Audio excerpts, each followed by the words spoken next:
Well, baby, I'm on it with a bottle of wine and an old dirt road. Are you ready to go?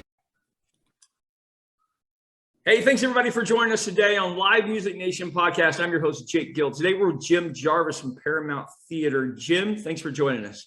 Thank you so much for having us, and Jim, I appreciate it. Give me a little background on you and your career from childhood all the way to your current position with Paramount. Cool. Yeah, I'm originally from the south side of Chicago. So my family was living basically by the stockyards, the old stockyards in Chicago on the south side. And then we kind of migrated out a little farther out from that area. And it was cool, man. It's very much of a blue collar atmosphere that I worked in and lived in, but it gave you that sense of family, and it gave you that sense of like hard work, and you do whatever you got to do to get the job done, which came in handy later on in my life. So I had plans of going to college, but I got a 13 on my ACT. Well, baby, I'm on it with a bottle of wine and an old dirt road. Are you ready to go? A chimpanzee, and the chimp got a 12. And it's only because you get an extra point for signing your name. So basically, I went to junior college for a little bit, and it turned out great. I played football there, ended up going to Illinois State University, and I got an internship my junior year in college there, which changed my life. I worked for the sports information department there, and I spent a year as an intern. And my senior year, the assistant sports information director left, and they literally offered me a full-time job my senior year of college. So I started doing really marketing and PR for college athletics and did it for years. Came back here and then kind of took a corporate turn. I worked in association management. So I worked for the biggest association management firm in the world called Smith Buckland. And so everybody has an association, right? From doctors to cremators to whoever else. So we managed those things around the world, and it was super cool. And then I kind of went into the agency life, and I ended up as a marketing director for a division of the Walt Disney Companies. Okay. Disney owns the world. Nobody knows it. So Disney owned the second largest trade and consumer show company in the world. I went to work for those guys as the head of marketing for it. And while I was there, I got for a present from somebody a class at Second City, started doing improv, and I loved it. Ended up quitting my full-time job as a marketing director, improvised for years in Chicago at Improv Olympics. So really my very first class was with Tina Fey from SNL and all that stuff. And then we played together for 7 years. It was me and Tina Fey and Amy Poehler and like Stop it. And yeah, all these amazing improvisers. So it's funny. My niece, a couple of years ago, had texted me one night and was like, "Uncle Jim, there's a picture of you in Amy Poehler's book." I was like, "What?" And we took this shot. We played on a team called Inside Vladimir, and we did our promo shot out on North Avenue Beach in the water. We're all dressed up, and she had that in the book and did a chapter apparently about talking about her days in Chicago and playing with Inside Vladimir and at Second City and stuff. So it was super cool. And from there, really, it changed my life again, because I ended up as an actor, did some movies, did a bunch of commercials, and I was still doing marketing on the side. And I would volunteer my time for nonprofits as a marketing person. And I ended up working at a place called Metropolis Performing Arts Center.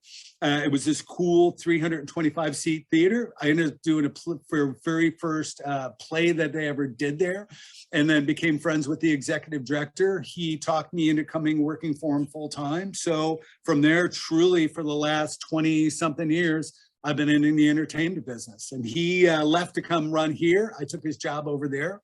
So Paramount, what we are really is, we're a multifaceted organization. So we have the Paramount Theater, which is 1,800 seats. We have a 165-seat theater, which is called the Copley Theater. Okay. We have a 6,000-person outdoor concert venue, and we're building a new 100-person immersive theater.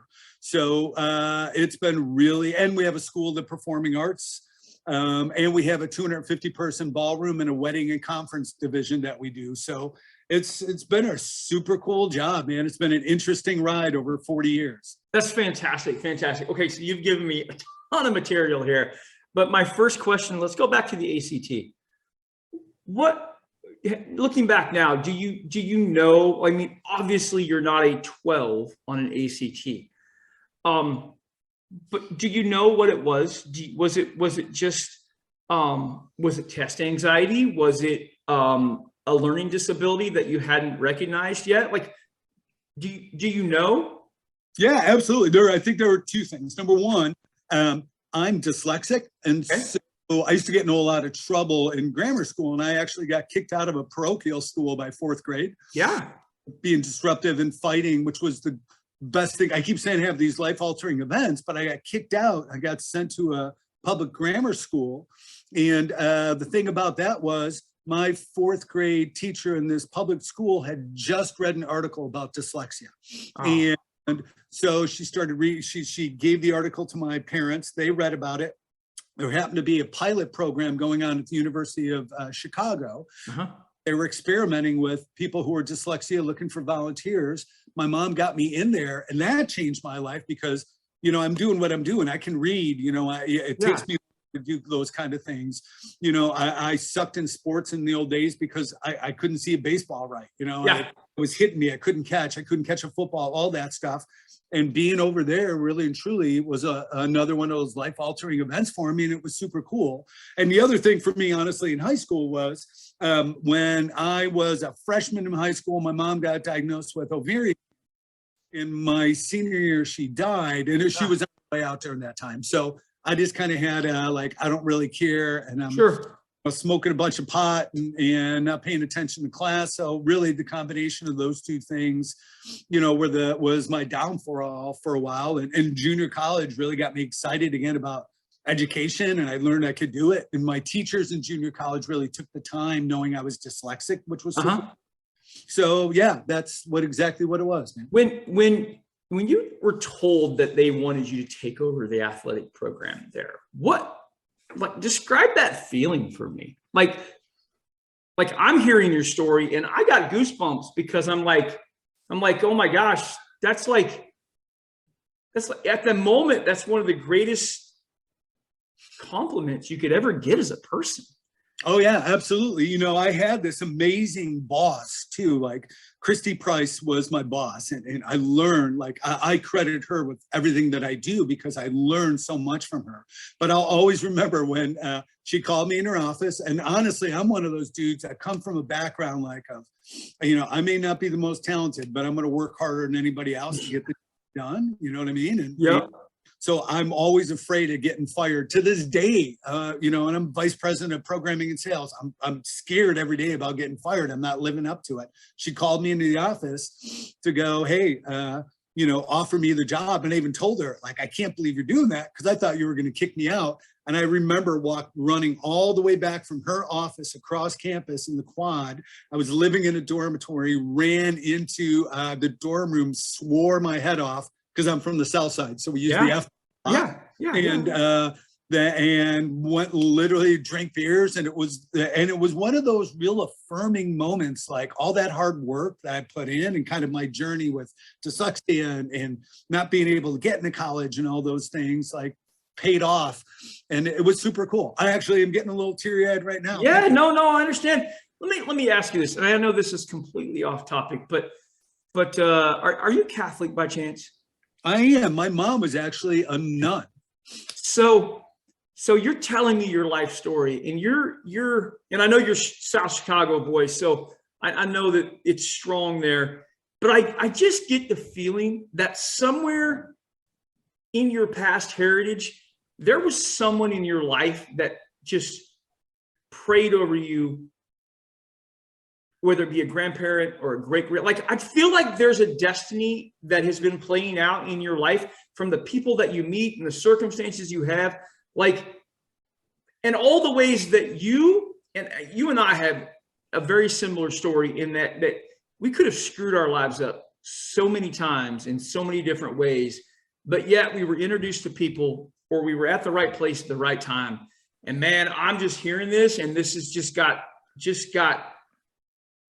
the work of destiny and someone in your life just prayed that prayer for you so many times. And for me, it was my grandma. I know it was my grandma, and I know it's completely off subject, and it is what it is, but I'm just hearing you talk, and I'm like, man, there's there's too many chances and too many opportunities for this to just be random, you know? Yeah, and I will tell you absolutely positively, without a doubt in my mind, it was my grandma. She would go to church 7 days a week.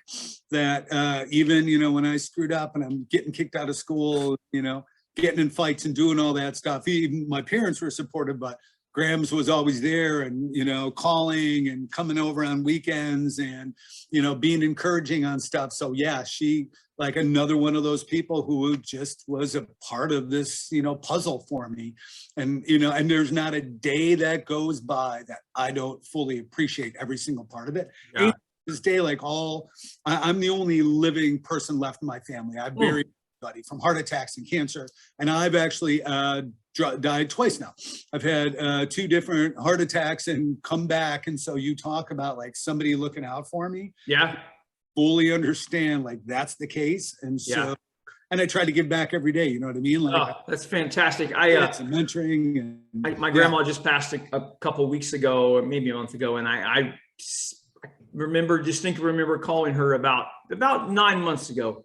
And I just thanked her, and she didn't even know what I was thanking her for, because but I just knew. I knew in my heart that she was the one that really prayed that prayer on a continual basis that did that. So that's fantastic. Your story is amazing. Jim, let's talk about the Paramount Theater. Let's talk about especially your theater joints, because that's the segment that we're airing here. And so what kind of acts do you have at your theaters? And tell us about those. Yeah, you got it. So, you know, and even to tell you the history, like this was built back, we're closing in another, 9 years on it being 100 years old. This was really built as the first huge movie palace outside of Chicago, the first air-conditioned building outside of Chicago like this big public building. And it had this evolution, right? It went from movies and then vaudeville and kind of live theater. It closed down in the 70s, reopened. So what we do is, it's interesting what happened to us, that up to 11 years ago, Paramount was a presenting house. So we would, you know, tours that would come in, but we weren't getting the A-list or B-list tours. We were getting the C-list tours. Right. So it wasn't Wicked that we were getting. It was Dancing in the Rain, you know what I mean? And we would get, you know, other acts. So one act shows, some comedians, some dance troupes, etc. The board of directors wanted a new focus, and they brought in my boss, Tim Rader from Metropolis. And Tim had this dream, and he said, hey, what we need to do is we're going to produce our own Broadway musical series. We're going to make it the most cost-effective in Chicago. And we are going to rebuild this theater on the backs of this musical theater. Now, mind you, Aurora is the second largest city in the state of Illinois. But for the longest time, honestly, it was literally almost the murder capital of Illinois. Tons of gang problems, all sorts of stuff. And the city had cleaned it all up, but people were still hesitant to come to Aurora for anything. So Tim called me. I was still at the other place, and he was telling me that, and I used a couple colorful expletives. It said, hey, you are either going to be the most celebrated CEO in entertainment, or you're the shortest lived CEO in entertainment, one or the other. And we literally grew quick. We do all of this ourselves, right? So we build our own sets, we hire our own actors, we use full orchestras that nobody does.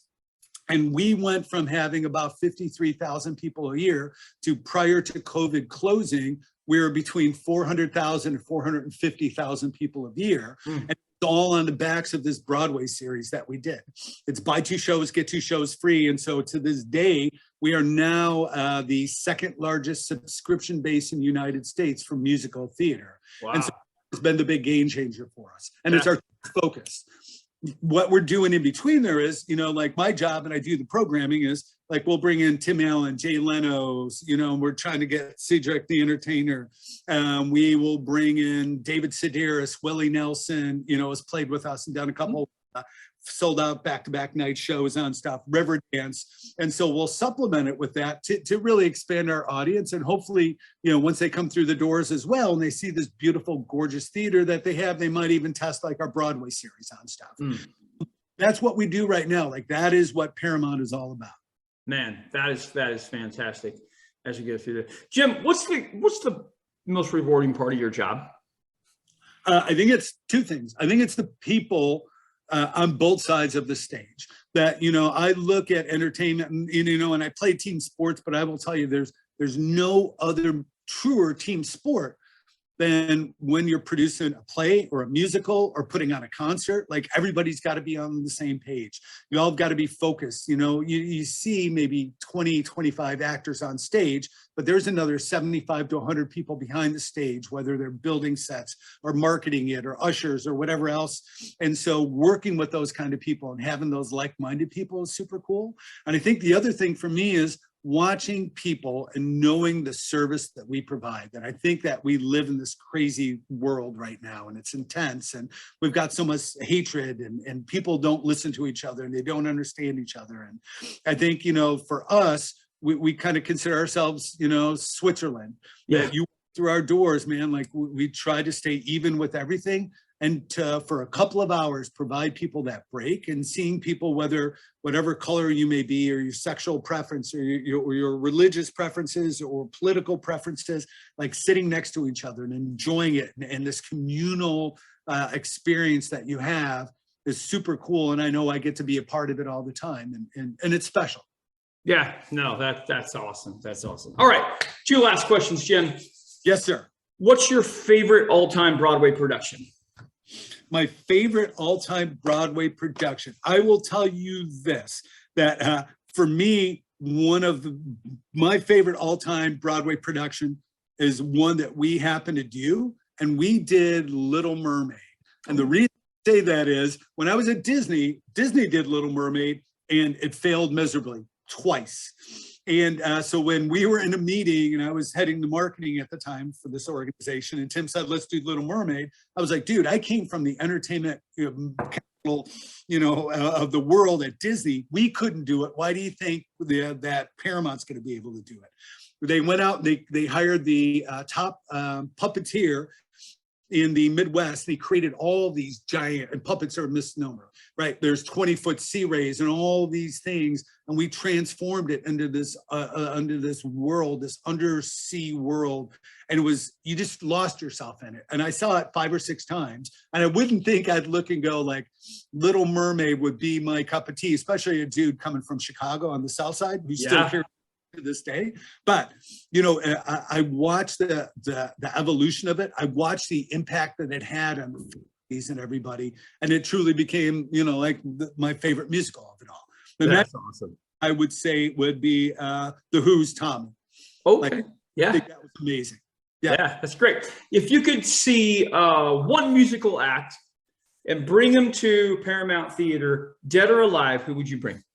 Hands down, it would be the Rolling Stones. Okay.